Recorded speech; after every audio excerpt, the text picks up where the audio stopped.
So I went into my massage therapist the other day. I've been going to the same massage therapist for years. So we have a good relationship, and I'm face down on the table, undressed as one is, under the Yeah. sheet. And she comes into the room and she fusses with the thing and she goes, "Hey, I put on Baywatchers the other day just to check it out." And I'm like, "Oh my God, thank you." And she goes, Wait, has she already started touching you at this point? just a little bit. She's Okay, just like like fussing. getting you ready. Yeah. And she goes, "I just wanted to know if you learned any more about tuberculosis."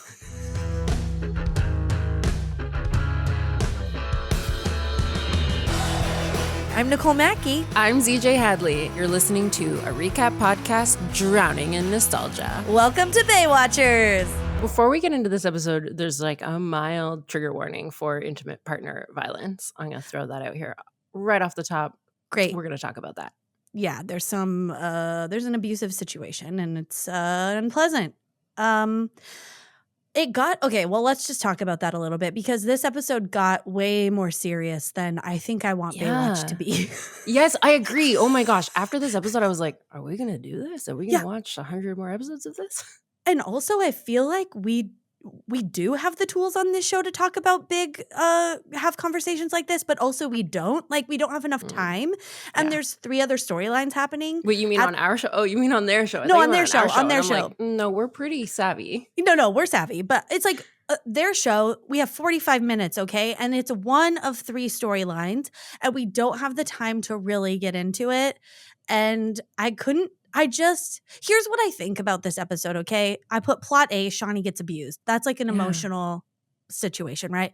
Plot B, party boat. That's the action. Yeah. And then plot C, Hobie dumps Jenny. And is that the comedic relief in this episode? Not for me. Because I specifically wrote down, this episode is going to hurt my feelings. Oh, no. Because I feel like that was me and is me also in adulthood. Like when I set my sights on someone, then I go for it. And I'm the same way with everything. But men find it particularly unpleasant, seemingly. Oh, that's very sweet and vulnerable of you to share. Thank you for sharing that. Also, I feel like as an adult, yes, that is how you should live your life. Like, go all in. There's no, life is short. We have one life. Like, just do it. But for the children, it just felt like either they're treating this very seriously and that's meant to be funny. Or they're treating this very seriously and we're supposed to be kind of like feeling for them as young people in love. Yeah, I don't know. I can't tell. It was really confusing whether it was like, look at these little kids. They think they're grown-ups. Yeah. Because it was just hurtful and awkward and I really hated that B line. And the A line was also rocky. And I have a lot to say about the B line in between, so. Yeah, there's 3 big storylines, and again, why I don't think we have enough time to like get into the meat of the abusive situation because there's just too much going on. But maybe that's what they meant to do. Maybe they were like, we need to diffuse this with a bunch of other stuff happening. Oh, sure. Okay, yeah, that makes sense. Okay. Well, so this is the thing I've come to appreciate about Baywatch, okay, is within 50 seconds of the opening credit sequence, we're getting action. Mm-hmm. Within 50 seconds of this show starting, we see a bride fall off a boat. Yeah. This show understands a hook. These people, whoever's writing this, we could look it up. We're not.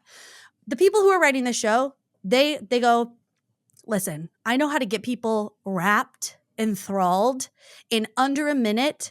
Let's hit the gas on this boat and send this bride flying. Yeah. I guess it's all gone to hell now with streaming, but they used to really have stats on like exactly how many people were tuning in for like this or that, right? And then you would get shuffled around your time slot mid-season on the basis of that. Yeah, there's this thing called Nielsen ratings in the US, and that's like they literally put boxes in people's homes and would see what certain demographics are watching when they change the channel, like during commercials or during the show if it's not very good.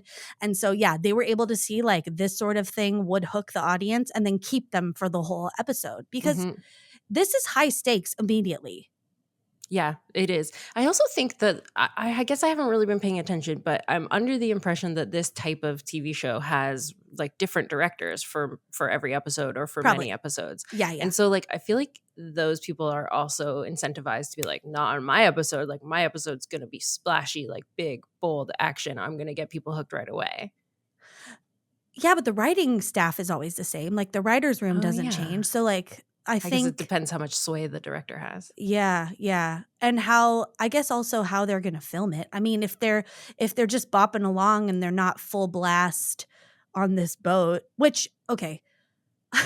I have so many questions Yeah. just about this opening Let's scene. talk about the boat. Do you know who the guest star is of this episode? No. Okay. I figured maybe Is by it this the point guy you'd look it up. steering the boat? It is. Do you vaguely recognize him? No, it didn't even occur to me that he was a special guest. Okay. His name is Bryan Cranston. Oh my God. Yeah. Really? You know who he is. Yeah, I do. Yeah, He's Walter been on White. Comedy Bang Bang. Oh, okay. Yeah. Your Wait, is one that point true? of pop Maybe culture not. reference. But yeah, that is where I get all my pop culture references from. I'm sure he's But yeah, been on that. he's the Breaking Bad guy, right? Yeah, Breaking Bad. Oh, thank Yeah, God. he's Walter White. Yeah. What if he wasn't? And was he also the dad in Malcolm in the Middle? He was I also. know, So okay, you sorry. know. Yeah. He's great. He's so funny in this. I love his earring. Wow, he was the drunk guy driving the boat? Yeah. Yeah. Wow. He Yeah, put in his yeah. time. And good acting. We got like a really meaty scene with him and Mitch and Craig later in the episode that's like Yeah. he's giving and you go, okay, yeah, this guy's going to be a good actor. He's I not like did the cheesy notice. boyfriend. You Yeah, know I what did I mean? notice that he was like comparing him to like the dude from the plane crash episode. Oh. Like, are they even acting in the same medium? Like, it was radically different. The like couple, like the husband of Yes, that. yes. Yeah. Oh my God, that's funny. Yeah, there's no comparison. This is Walter White we're Yeah. talking about. And so Trevor is now officially part of the Baywatch team, I guess. This was my question because wasn't he just getting like not Yeah. affiliated, but They like just did rookie licensed? school. Yeah. And so, and then at one point in this episode, they say, like, now that you're done rookie school, you're on the team. Just like someone does explain it, but like it's so fast. And so I wrote down that there are a lot of time jumps here. And in this episode, we see it a lot, but I've noticed it other times where I've been like, what? How far apart are these episodes set? And how long is summer? And because there's 22 Well- episodes, so they can't be that far apart, right? Well, it's always summer in California, I should say. Pretty Right, much. that's true, So, that's true. So that's parts. But that. Shauni also has a full-blown boyfriend in this episode. And so Yeah. I'm like, and then I thought, well, if all these episodes take place 3 months apart, then the beach is a lot safer than I currently think it is, because that's way more appropriate. I'm under the impression that like on this beach, they regularly lose children, have plane crashes, have like murders, have like all this stuff is happening on a daily basis. But if you have if Trevor's gone through rookie school and now already just works there, that seems like that is months apart. Right. I think we're just getting highlights of Baywatch. You know what I mean? It's like each episode, like maybe weeks have passed, maybe days have passed, but like these are the highlights. But you do think they're chronological, right? Well, no, I think they were filmed out of order because this episode we get, we kind of talked about that these are procedural, right? So it's like they don't have to be in order, but there is a vague order to them because of like Eddie and Shawnee's kind of love interest and Hobie, kind of, I guess, and aging. Hobie and I don't Jenny, know, I guess. Yeah. So, but I did notice one thing, and this was at the end when Hoff is like saving some people off a boat. It was the shot that's in the opening credits where he's like waiting on the side of the boat to jump in the water. It was the same exact Okay. shot. Yeah. So I'm like, Okay. this had to be early on if we got that in the montage, or the montage of the opening credits was made after like a whole season. Or I guess we don't actually know We if we're don't watching know. the original We montage, don't. do we? No, we don't. You're right. Yeah, we don't know if this is because we're not getting the original music. We don't know. Yeah. Things could have changed and no one told us. Yeah. Yeah. Old people hit us up. Yeah, please, if you watch this, send us an email, Baywatcherspod, if you at gmail.com, if you remember watching this in real time and tell us what the opening you was. just pick out the differences in the montage that aired 32 years ago. That From would your be memory. ideal. Yeah. Would you get married on a boat?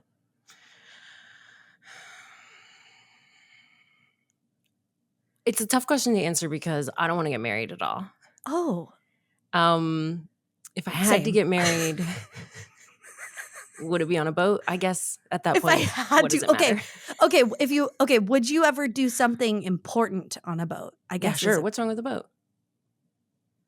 Now, I am afraid of whales, and this is not a Oh, joke. I am absolutely afraid of whales. There is a name for it. I forget what it is right at this moment because it doesn't come up very often. But I really hate whales. I don't like the creepy sounds they make. What are they talking oh, about? Why are they so big? What if they didn't want us here anymore? I feel like many of them are big enough to make that a real problem. They're currently tipping boats. They're tipping millionaires' boats, so it's conflicting. yeah. But like, I don't want to be out there with them. And every time I'm like scrolling the internet and people will just throw like a whale breaching video into your timeline, like it's not even worthy of a trigger warning. And all of a sudden I'm just watching this and like a whale jumping out of the water next to a kayak. And I'm like, God, you could die. That's not cool. I had a near-death experience. Not surprised. Last summer. Yeah, last summer. Well, this isn't going to help my phobia, but you better tell me. And we can post this in social media if we want to. I'll send it to you, but this is a trigger warning because we were in Alaska where my partner Pete is from, and we were out like on this little metal dinghy. It's like not a real boat. And we went and saw some crabbing boats, and like they're friends with everyone. They live there. Like they know everyone out on the water. It's wild. And so we like rode up alongside this crabbing boat, and they were picking up these big like king crabs in these like cages and stuff and doing cool stuff. And then we're like, okay, let's go see if we can find some whales. And we found some whales bubble net feeding where they all come up at the same time. Come on. It's wild. And we were on this little metal boat and we watched for like 40 minutes and we were about to leave and we were far away. And when they bubble net feed, they all come up to the surface at once and then they eat as much as they can. And then they go down really deep again to come up and do it again. Cause like they like push air up through. Yeah, no, I know. They figured out the fucking physics. It's terrible. Yeah. It's a giant red flag.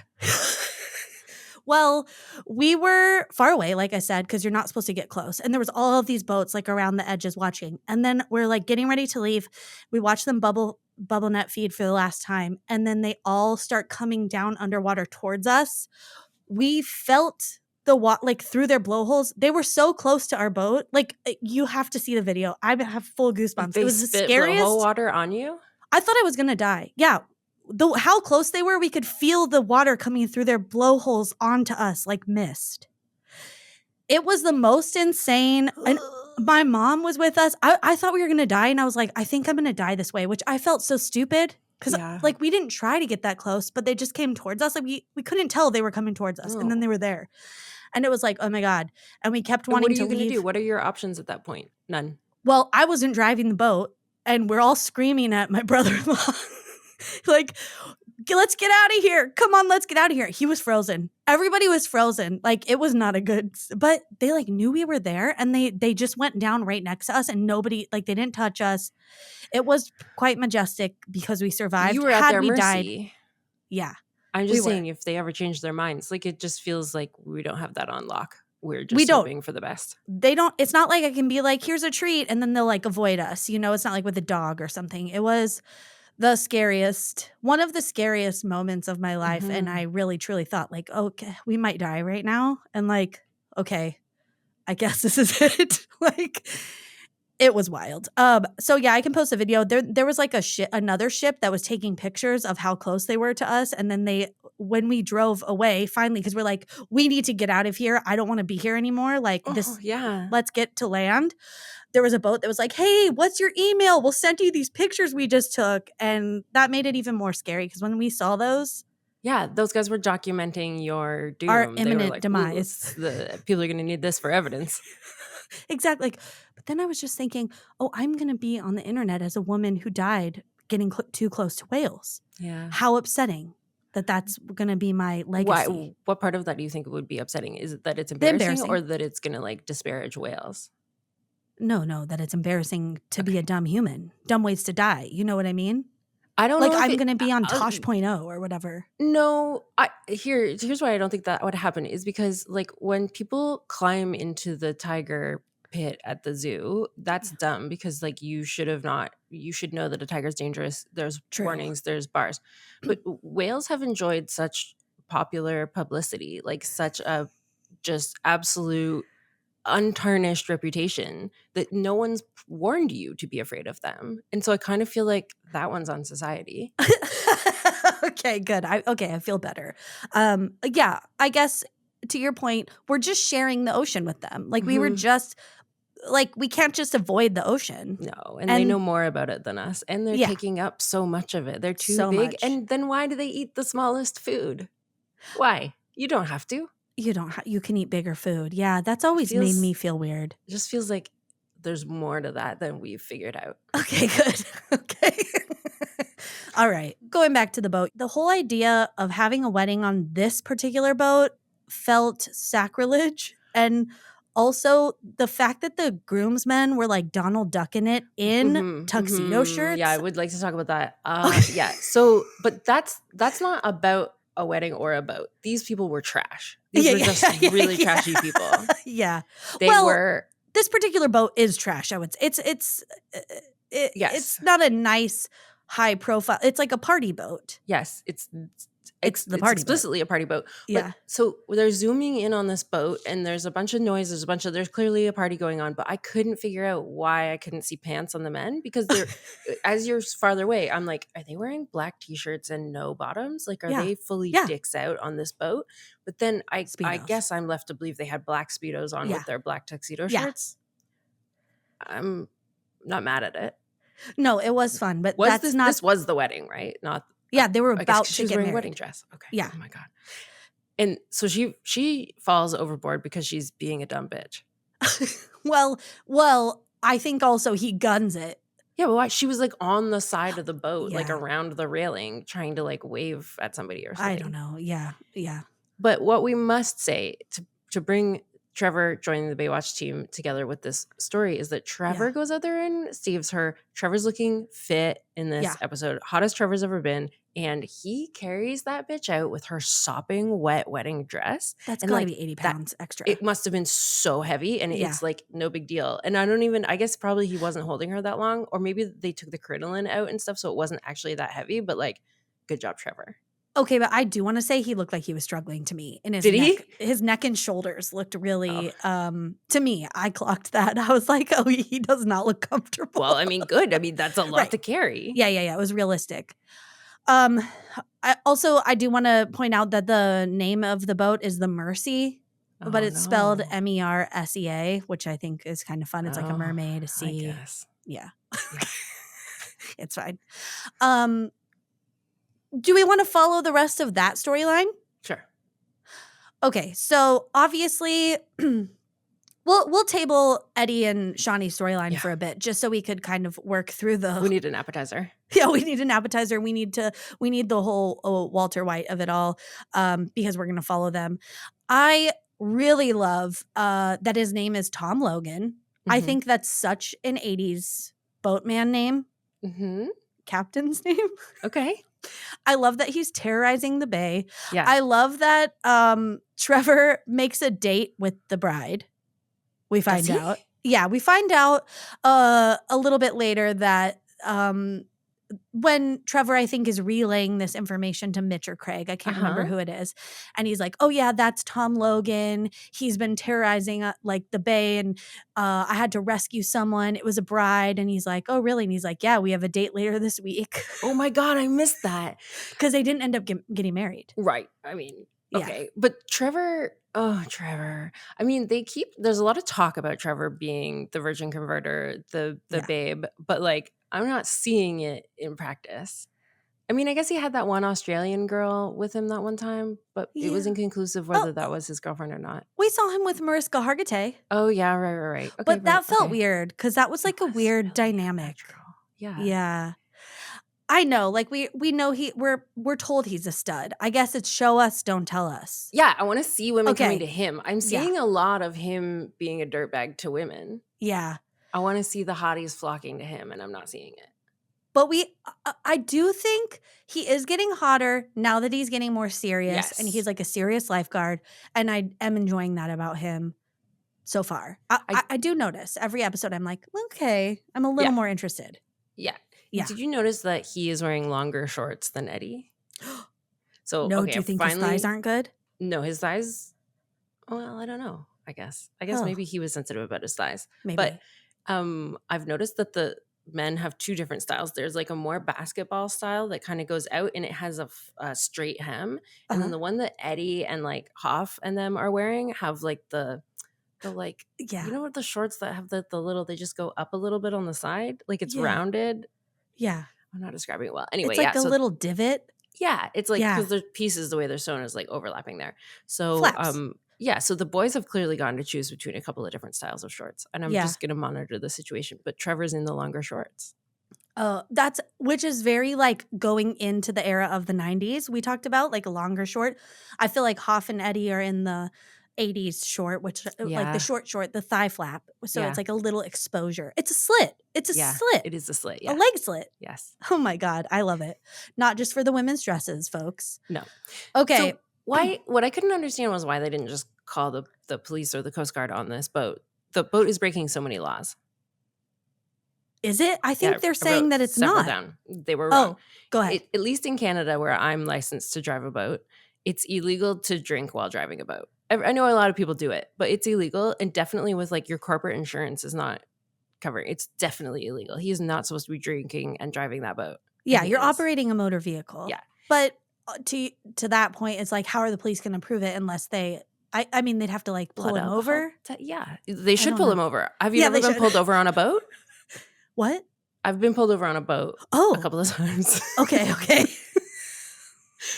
Yeah, there are boat police and they will pull you over for all sorts of shit. Not so much on lakes, but certainly on the ocean. And so like one time I got pulled over. The one that's coming to memory was when I was on a yoga cruise, but it was like a upbeat, loud music, like party boat yoga, hot yoga kind of. Yeah.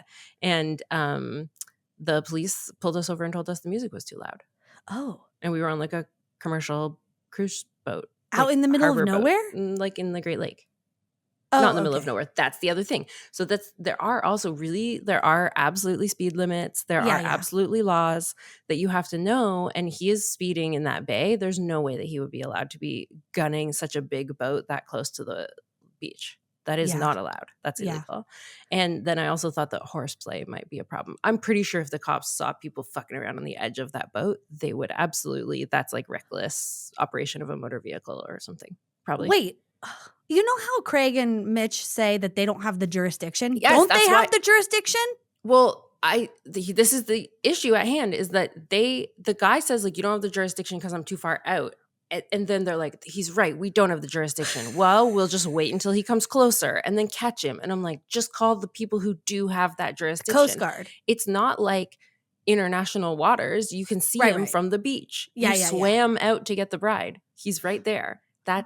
If not them, then the Coast Guard could absolutely give this guy a ticket. And he's doing this every day, 7 days a week. No, that's, you're right. Now, it's just all kind of hitting me that like Mitch is a lieutenant of the lifeguards. He has some sort of he could take some sort of legal action to protect the beach. And like, that's what you would be doing because they arrested those pirates. They called in a whole helicopter for that. You're right. Get Garner Ellerby involved. At least Garner Ellerby would have said, this is squarely Coast Guard business. Why are you calling me? You're a lieutenant of the lifeguards. But it would have made sense. It would have been the sense. Yeah, he should have still at least I was going to say text him. I guess not text him, but you could have MSN messengered him. Yeah. Maybe not yet. No, not yet. I don't think the internet existed yet. Okay. Well, for the people. I did think there was one moment with Logan's party animals. That's his business, okay? That's what he calls his like cruises, and they're booze cruises essentially. This is not a new or innovative idea. They have these anywhere, like in Hawaii, you can do this. It's, you get to go on a boat, they serve you cocktails, and they bring you back. Do people get messy? Yes. Is it extra scary because people are imbibing in alcohol on an unstable boat in the middle of the ocean? Yes, it's all scary, but it's like not it's I don't know. Craig felt when he kind of like accosted Bryan Cranston, I was kind of like, Craig is so righteous in every storyline he's in. It's like, okay, Craig, like, but not everybody can just like do the job for the love of it, lifeguard lawyer. Yeah. Give this man a break. He's just trying to run a business. He's good at business. Yeah, but he was also being a dick. And you can Yeah. be the party guy running the party boat and do a good job creating that environment for your customers But you while shouldn't not be. being drunk yourself. Yes, so that wasn't necessarily what we'd seen yet. And once we Yeah. got to that point, I was like, okay, this guy isn't a great business No. owner. He But has good ideas. He's not executing them well. I actually want to say one more thing about the clientele, though, because he is adamant. He's like, I'm doing what I have to do to make money. Fucking, I didn't invent capitalism. This is a party boat. People want a party boat, and the people want to drive the boat fast. And I was like, why? And then they cut to the boat, and there's a guy, like the guy who has booked this party boat is like, go faster, man. Is this as fast as the stupid old boat can go? We want to go real fast. And I was like, again, why? Because I've been on these party boats and we didn't give a shit about where we were going because we were partying on the boat. If you wanted to go fast, book a speedboat. You Get a little speedboat. Party. It's like being on a party bus and being like, this is taking forever. Like all you're doing is circling the block. You're on a party bus. You're not going anywhere. It's about the journey, not the destination. Why do they want to speed? It's cool if you want to be on a fast boat. That's cool, but that's not what you booked. Yeah. I like that. They don't understand that a yacht, even if it's going fast, doesn't feel like it's going fast because it's too big. It shouldn't. That's right. My God. Okay. Then I think we're really set up on. We're just given from the very beginning of this episode, we're set up with like, this is wild. A woman fell off the boat. I'm expecting more people to get hurt. I'm expecting some big bad thing to happen where multiple people die. Because this is what we've been promised since the pilot, right? Yeah. Big bad things happen on this show. So for this specific episode, I'm thinking, God, this boat is being driven by a man who's intoxicated. They're going too fast. There's some sort of oil leak underneath. Things are bad. There's all these people on the boat. They've all been drinking. Something bad's going to happen. And then we get to the end, and it is the most anticlimactic. It was a boat fire. That was 2 out of 8 episodes too, which seems like a lot. 2 out of 9 episodes. But I was like, boat explosion. Yeah, I did want the boat to explode. Yeah. And then it was just kind of like, no, it's going to run into the jetty, and it's like, it's not going to. We know that. Okay, but listen. Again, I don't mean to be going this hard into boat knowledge, but since I have it, I'm going to say there's no chance that even a boat 30 years ago, 33 years ago, or whatever, that the fail state of that engine would be that it locks up the brakes and steering but stays on. No, there's always keeps accelerating. There's always a magnetic kill switch on a boat. Yeah. Yes, of course. And if the engine caught on fire, for sure the first thing it would do would turn off. Also, why doesn't he go down there immediately? Why doesn't he go down there? There's got to be a fire extinguisher. Why doesn't he go down there? He's up there. He's wrestling with the thing. It's clearly not working. And he's like, well, I guess we're just going to drive into the jetty. Brace for impact. Everybody grab a life vest. I know. Brace. But this is okay. Then we get the fucking worst plan ever from Craig, which is... What? I'm sorry. I'm going to jump off a moving boat onto another moving boat that's also on fire with this fire extinguisher that is headed for the rocks. To be heroic. But with this tiny ass fire extinguisher, it was so small and it just felt like, well, it worked. Listen, that's my next question is, well, was it the right choice? I thought it was so dumb, but it worked. So what can you say about it? It worked so effectively that the boat actually stopped dead. It didn't drift or anything. It was like immediately anchored. Momentum off. Also anchor it. Pull the anchor. Well, that would maybe snap it or something. I don't know. It could capsize it. I guess he froze just like my brother-in-law on the whale watching tour. Was this traumatic for you? Did this bring back that whale memory because of how closely related these incidents were? No. I think, well, to be fair, I think my brother-in-law half froze, half thought, this is really fucking cool. Oh. Let's see what happens. He secretly wanted the whales to get him. Yeah. Half the boat was, hey, this is cool. And half the boat was screaming, Andy, get us out of here. Yeah. You'll see on the video when I send it to you. Okay. When I'm not watching it, but I hope everyone enjoys it. Yeah. Okay. So that's honestly, that's like the B plot probably. Yeah. I think we could... Do you want to talk about anything related to that or to Hobie's storyline, or you want to get into the meat of this episode with Shauni? No, I think we've already said all there is to be said about Hobie's storyline. I don't even think I'm looking at my notes. I don't think I wrote down a single thing about it. Okay, cool. I do love that Jenny traded up at the end. The Yes. suaveness Oh, that kid had. His hair was that's right. gelled. His collar was popped. He was Yes. taking her to a ball game. I Yeah. was like, yes, was girl, cool. get it. I wrote down very cool kid with Jenny. That's the only Yeah. note. Yeah, he was Amazing. awesome and good. Get it, girl. Like, Yeah. sure, the volume of her hair is so full that when she finally learns to like lift that pony and not just have it, but you know what the real villain here is? She's wearing one of those elastics. Do you remember these elastics that were like terry towel and they had no elasticism to them at all? Yes. She's got one of those in her hair and it's doing nothing for her. But other than that, she's gorgeous girl. She can do way better than stupid fucking Hobie who doesn't give a shit, doesn't know what he wants.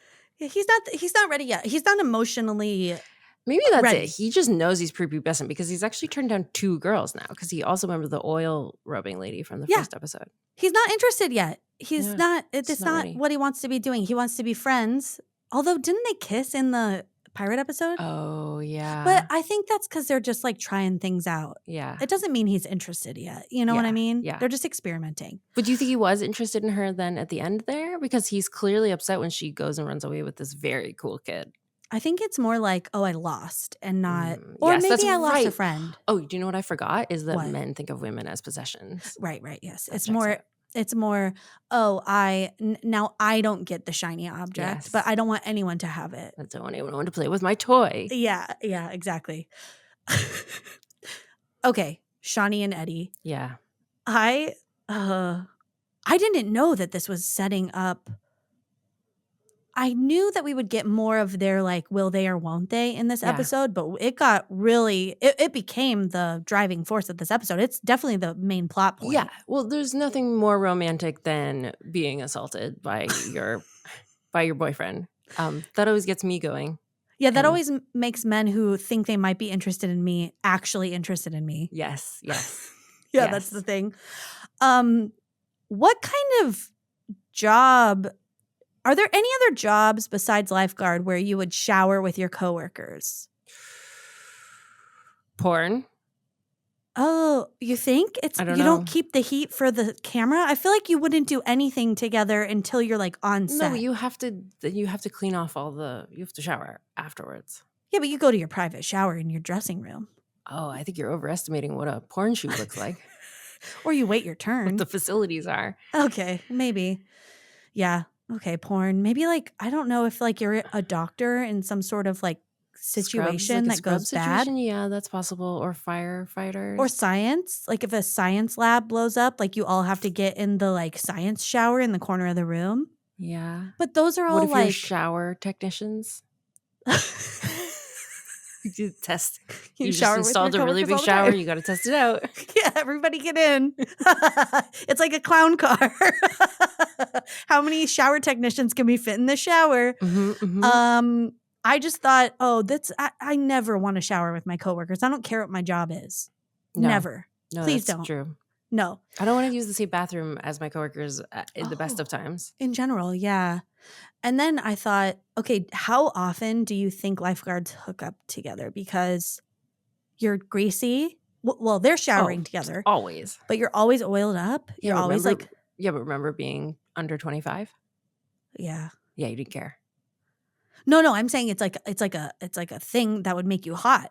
Oh, that would make you hotter. Like people are like, we're always oiled up. I immediately started thinking like, yeah, you're right. That's gross. I'd want to go home and have a shower. Yeah, sticky. Ew, they probably smell. Ew. And yeah, it's really sweat. sweaty. No, that's not hot. Oh, there's like sand everywhere, which is gross. But no, I think like being half naked and under 25, like you're going to want to bang each other all the time and then throw in a shower. Yes, I think it's unrealistic that they haven't hooked up yet. Yeah, I agree. It's coming.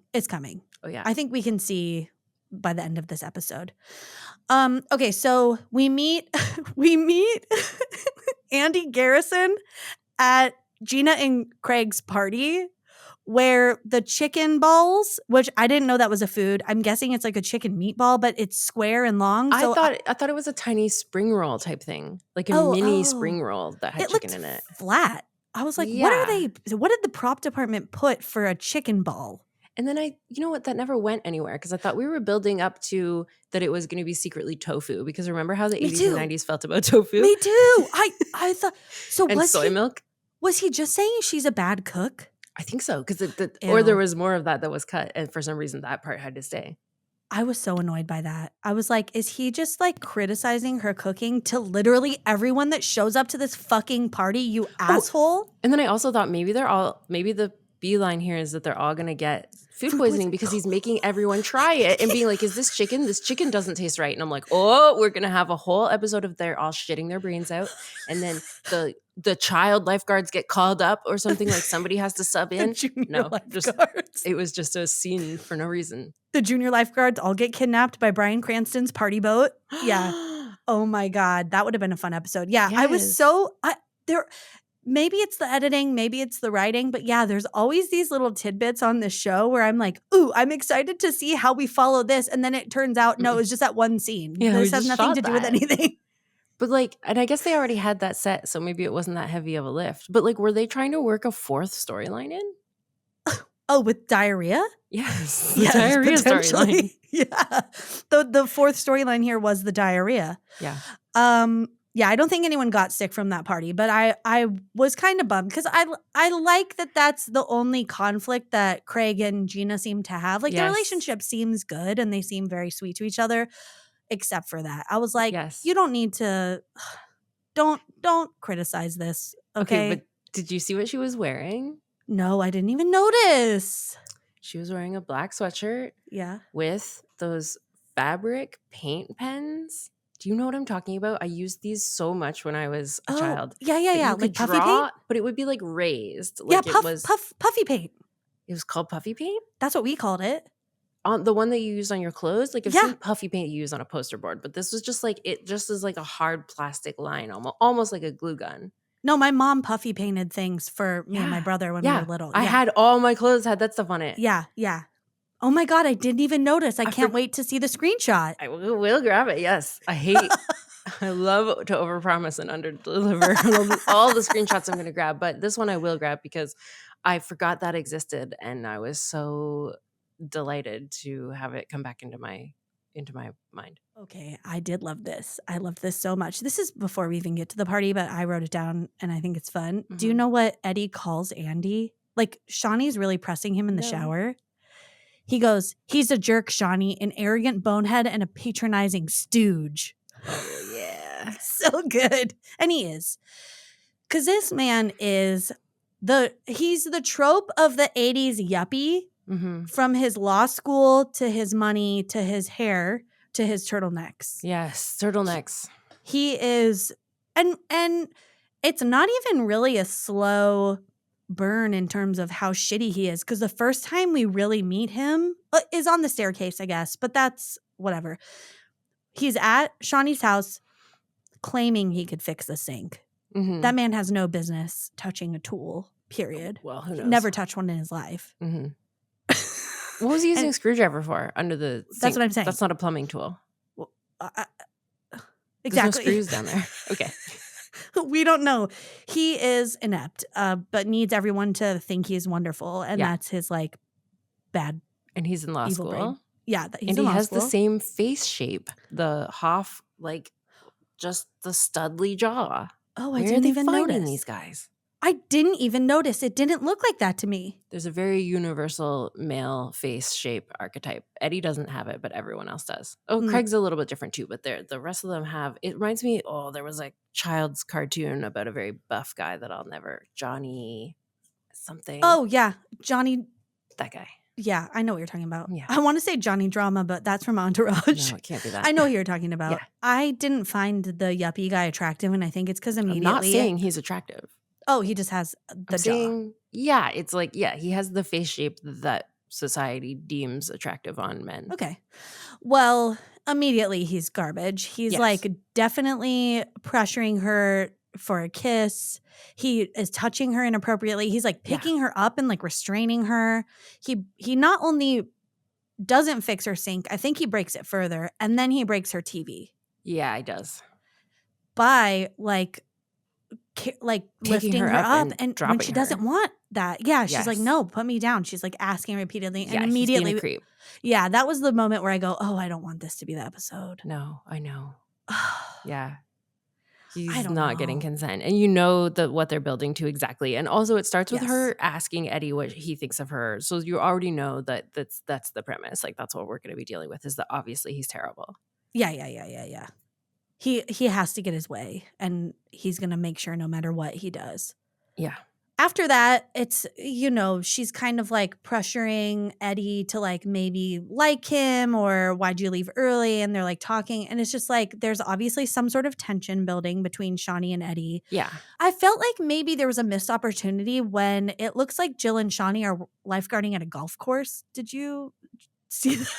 Did I watch this episode? No. They're like it's the only moment where they're together in this episode, and Shawnee's kind of like, oh, is he gonna call? And she keeps calling in to see if he's called. Oh, I thought that was just on the tower. But then right behind them, it looks like there's a golf course. Oh. It's like green with like pine trees and stuff. I was like, where is this? Interesting. Yeah, it was weird. But I thought there was a missed opportunity for like Jill to say something in that I know, moment. you can't have two women talking to each other. Unless it's about Jill's sandwich or whatever's The happening. men watching would have just been like, why is this scene entirely silent? Nothing happened. They can't hear it. The frequency. They're like, is something wrong with the sound? Yeah. I really wanted that instead of Eddie being like the hero of this episode, which he's not necessarily, but no, yeah. but it's also, they really put Shauni in, just exploit Shauni, put her in this terrible situation. It happens immediately. We've never even heard of this guy before. They clearly are just like, ooh, in this episode, let's make Shauni get beat up. And for some reason, Eddie is the central character of this. Like, she's the one getting abused and she's not even in the spotlight. I know. That's a good point. Yeah, she doesn't really have the like autonomy or something in this episode. We don't know it's not her story. We don't know whether she's conflicted about this. We don't know if she suffered an abusive childhood. We see how Eddie feels about Shauni being abused. Yes, that's so interesting. And everybody's talking about her. Yeah, about her. And not to her about it, which, I don't know. Well, I didn't, what? Okay, when Eddie goes to Craig. Yeah. And he's like, Craig, so first of all, Craig's just poring over a stack of books. And it really did make me think, gosh, being a lawyer must have been way harder before the internet. And now there's AI. You can just type in and be like, is this illegal? And the AI will tell you and stuff. But he's got encyclopedias. Like, the man is working for his $150 an hour or whatever. Mm-hmm. And but Eddie goes to him and is like, hey, Shawnee's boyfriend's beating her. He hit her in the face. Okay, wait. I have to clarify. Okay. Eddie does not go to him. He throws a tantrum in his room, hitting the punching bag. Yeah. And then he comes out and he's like... And then he puts his head under the sink, which is disgusting. Yeah, he's just in the sink, like on the water. Yeah, and Craig's like, something's wrong, and don't tell me nothing's wrong because you're acting wild right now. Yeah. Craig's like, girl problems? Yeah. And he's like, no, it's Shauni. And Craig's like, knowing look. Yeah. Okay, go on. And then, but it's like, he goes to Craig and he's like, yeah, this guy hit Shauni. And Craig's advice, I could not fucking believe. It's so inconsistent with his character. Craig's like, you shouldn't get involved. She's just your friend. Sometimes people beat their girlfriends and like, it's really none of your business. If she wants to get beat, that's her business. And like, again, this is complicated. We've got a lot to unpack here, but I want to go through Craig's track record where Craig brought home a teenage girl in the middle of the night without telling the authorities. So he's cool with interfering there. And then he went to that teenage girl's mom's house just to straighten things out. That's all fine. That's no problem. Then he gives a room to this orphan and gets very involved in the orphan's life and childhood and all that sort of stuff. But then you come to him and say like, hey, your good friend and coworker who is like very central to our lives is getting beat. And he's like, whoa. You got to pick your battles. He's like, you don't want to interfere. I read this completely different. Oh, wow. I thought that he had wise advice. No. Because it's if you go and say your boyfriend's shitty, he's beating you up, she's going to double down and be like, no, you don't know. Like, I feel like the only way is to like let it play out a bit and then be a good friend. What if she had died It's an emergency. I don't know. I think here's what because I really did think about this, and it's new. It is always going to be nuanced. Of course, Yeah, it's yeah. nuanced, but I feel like, and I've been in situations similar to this with friends where they have a really shitty partner, and like I'll give you a good 6 months of bitching about the same thing Yeah. before I'll finally be like, listen, like I've come over to get you out of this situation. Like I've tried to help you, and you are not ready to be helped yet, and so like don't call me again until you're ready to be helped. Like there's definitely a cutoff point where you have to draw the line. Yeah. But I don't think it was the first time. I feel like they should have sat her down. Like she's still reeling from the fact that her boyfriend just hit her for the first fucking time and left a huge black eye, which everyone can see. Yeah, Someone should have sat her down and been like, "Are you okay? Do That's you a good need point. to come and stay here? We've got another storage room Yeah. on the other side with your name on it." Like True. they didn't interfere enough. Why didn't we see? Well, I guess we didn't see whatever Eddie said to her in the hallway when he like waited with the mail to stack the mail. And he sees that she's. And if we would have seen that, maybe we would have known more. Because if he would have offered to help her and she would have said no or whatever, then maybe that's like what. Yeah.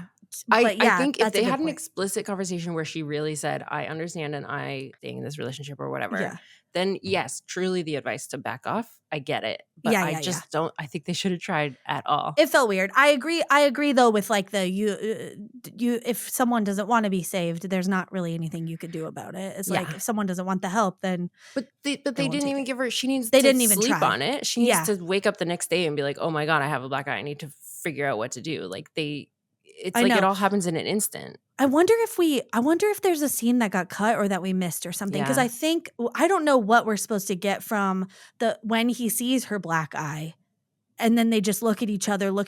Obviously, there was a commercial break in the original episode. And then we get to him like punching the bag or whatever. But yeah, it's like, what happened there? What was the conversation? To your point, it was very out of character for Craig to just not get involved at all. No, Craig, on character for Craig would have been like, get in the car. Yeah. We're going over there. Like, Craig's involved. Craig would have been like, call Mitch, call Ellerby. We're getting over there. But he's also a lawyer. So later when Eddie goes over there, when she calls him in the middle of the night because the boyfriend has smashed all her shit, this is the second or third incident, I guess, because he slaps her in the car. So this is the third one. So it's escalating rapidly. She calls Eddie in the middle of the night. He gets up and goes over there. I was like, girl, take Craig.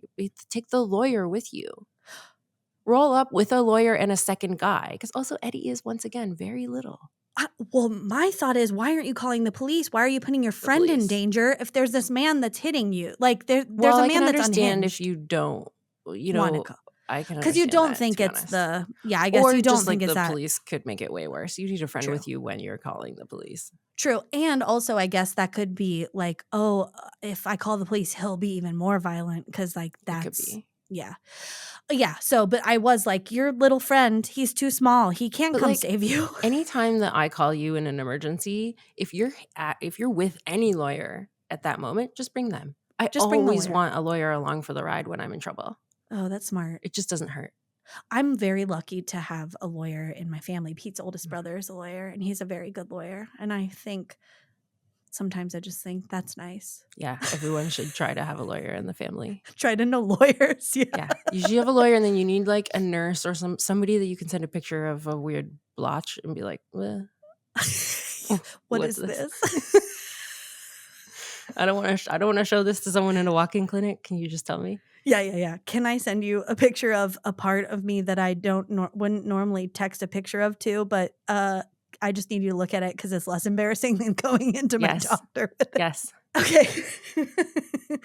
What are the scratches on Andy's face? I think that's defense wounds. I think that's we're supposed to take away that she scratched him in that scuffle. Oh, but we didn't really see that, did we? Okay. I don't remember But I think it's to indicate that it wasn't just him smashing shit, that they were also in a physical altercation together. Oh my fucking... Don't you know about defensive wounds? If you're not a true crime junkie, maybe you won't know this, but that's how they catch a lot of the very few violent criminals that they catch, is because like they've got like scratch marks from a lady scratching them all over their wrists and face and stuff. That was very good advice I got from my mom when I was young. Like stranger danger advice was like, they're gonna tell you not to yell, you yell. They're going to tell you not to fight, you fight. You claw their eyes out, you kick them in the nuts, you scratch, you do anything you can to get away if anyone ever tries to take you. And did your parents teach you the keys thing? I learned that as a teen from, I think, just being a girl. Yeah, I always love to ask men, like, hey, you know this thing? And they're always like, no, what? No, And I'm like, they yeah, didn't it's need just to a be thing that told. all women get taught Yeah. that men never have to get. I'm Yeah. coming down hard on men in this episode.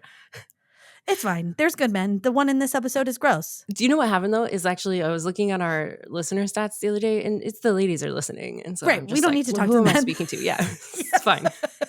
They're don't need not to they're talk not to going to be them. mad because they're not going to hear it. Yeah, exactly. Oh, but we did get Eddie kind of victim blaming a little bit when he came over after when she called him, right? He's like, well, what did you do Yes. to make him mad? What did you Yes. say? Oh my gosh. Did you hit him? Okay. I have a lot to say about that. So I think I think that he wasn't victim blaming. I think because what he said was so crazy. He said, like, would you scratch his Corvette? Like, I think that he was like being facetious, that he was trying to say, like, oh, what could you have possibly done to make it okay to hit a lady? Oh, did you kill his mom? Maybe if you Insult killed his mom, it's okay. Yeah. Like, I think he was doing that because then he says, because where I'm from, there's only two types of men who hit women: skis bags who are drunk and just skis bags. Oh, yeah. And so I think he's saying, like, I think he's trying to make the point that there is no excuse. But when he starts out, I was like, excuse me?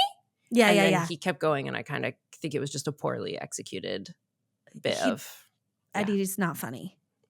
No, I don't think Eddie's ever made a joke. Not funny. Yeah. I did write down something about Eddie here. I wrote down in one of these scenes, I think it was the one where he was like hiding behind the door while she let the guy in. Oh, yeah. And I wrote down like, Eddie is a good boy. And then at some point I also wrote down tough short king. But at the exact moment that I was writing down Eddie is a good boy, and I put a little underline, and at that moment he delivers the line where he calls her a dumb blonde bimbo. I know. Oh, and I was just like, cross. Yeah, that was rough. It was not great. He apologized, and it was allowed sincere. to say things like that in the 80s and 90s too. That was an okay way to talk to a blonde woman. Listen, I'm not going to justify it. We never would, but also I think that was like a heat of the moment. He's wrestling with the fact that she's getting beat up. He's wrestling with the fact that he's in love with her, clearly, and there's all these emotions, and he doesn't know how to manage them, and so he has an outburst. But he the next day apologizes to her, and it is very heartfelt. And he ultimately isn't a bad guy. He's a nice guy, and he's cute. I think Eddie's face is very nice. Yeah, he's cute. Would you consider his haircut a mullet? Yeah, it is a mullet, right? I had questions for you about mullets in particular. I said Eddie's hair is looking more and more like a mullet. I thought I just never noticed. I thought the same thing. Definitely Hobie and Eddie both are rocking a mullet. And Mitch, too, has a bit of a curly mullet in the back. And I'm curious because I always thought a mullet was like a trashy person's haircut. But now I'm like, oh, no, this was a normal haircut. It's just that the people who kept mullets into the 90s, it was like, you're kind of trashy. But I think there's also different degrees of the mullet, too. There's like the rat tail, right? There's a rat tail. There's like the spiky one that's more. There's this like the barely bad guy a mullet. had the what?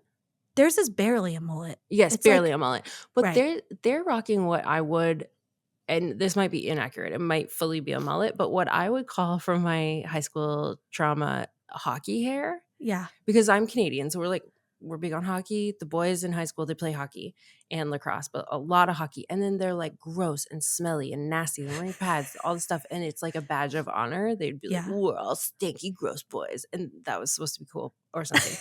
But they would get what I call hockey hair, which is from the helmet. It like, and you're sweaty, so it mats down all your hair here. But then if your hair is long enough to where it pokes out of the helmet, it like wings out right at the bottom. So it's all like flat and a little bit out. Yeah. And they had prime hockey hair haircuts. Oh, yes. Which is, I would say, if it's not an official classification, but if it was, it would be like a gentle mullet.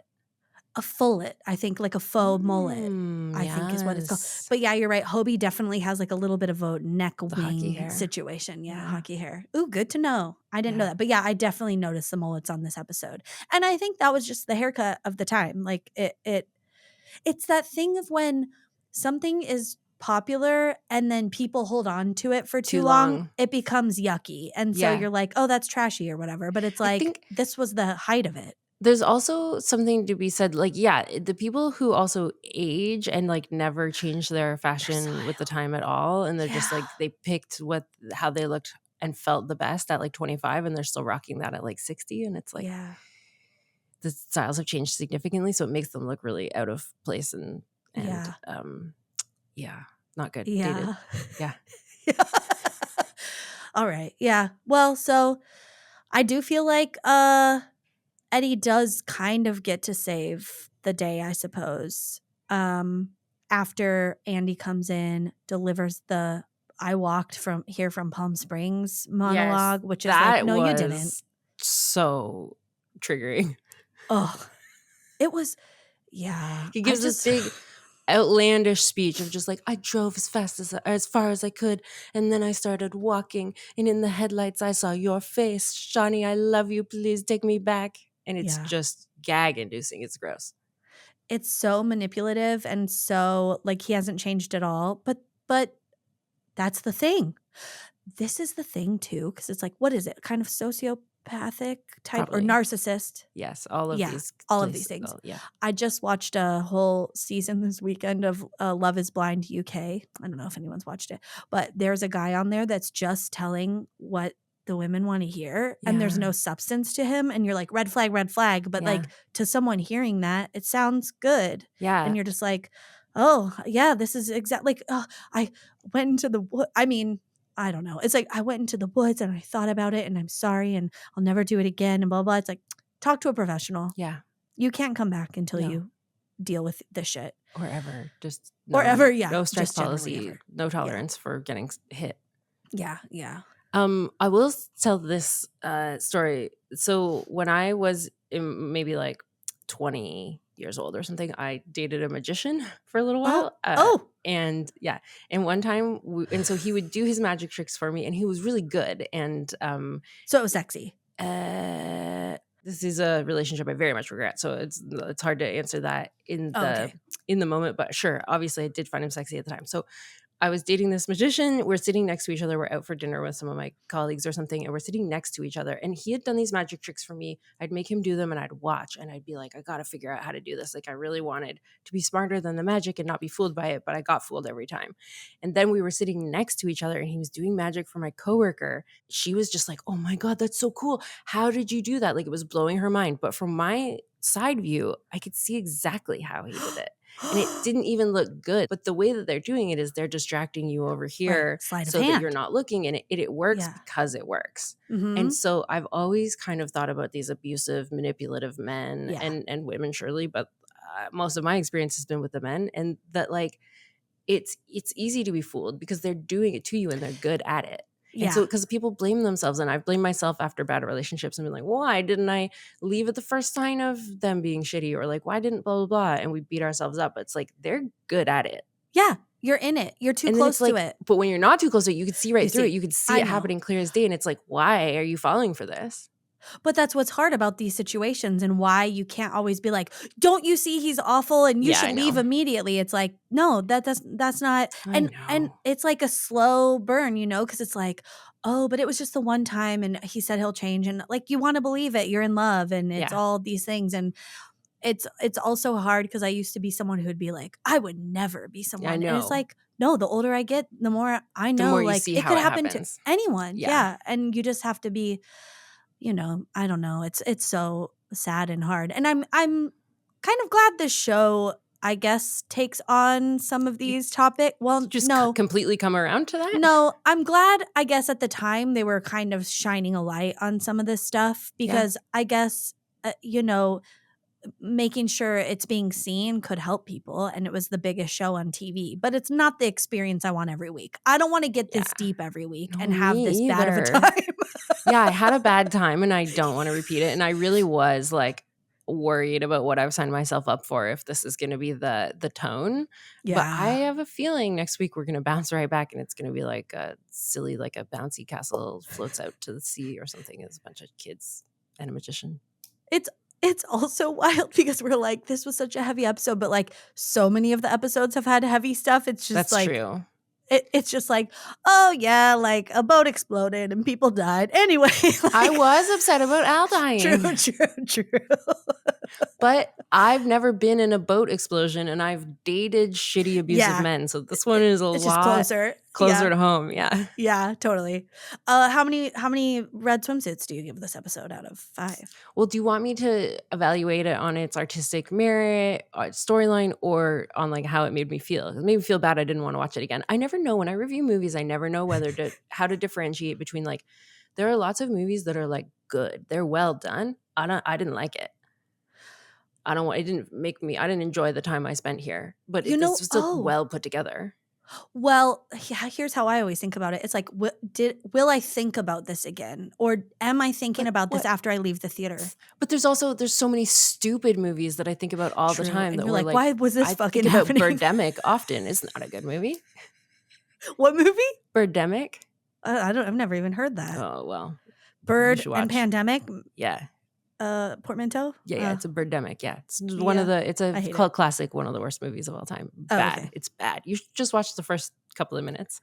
I'm good. The entire thing is ADR because they were unable to catch sound on any of the recordings. Oh, and it's noticeable. I can't watch it. Wait, so how do you rate this? Rate it. Well, that's what I mean. I don't understand. What do you want me to do? 2 ratings. Do one about how it made you feel and one about if you think it was artistically a good episode. It made me feel 1 out of 5 stars. Yeah, because it made you feel bad.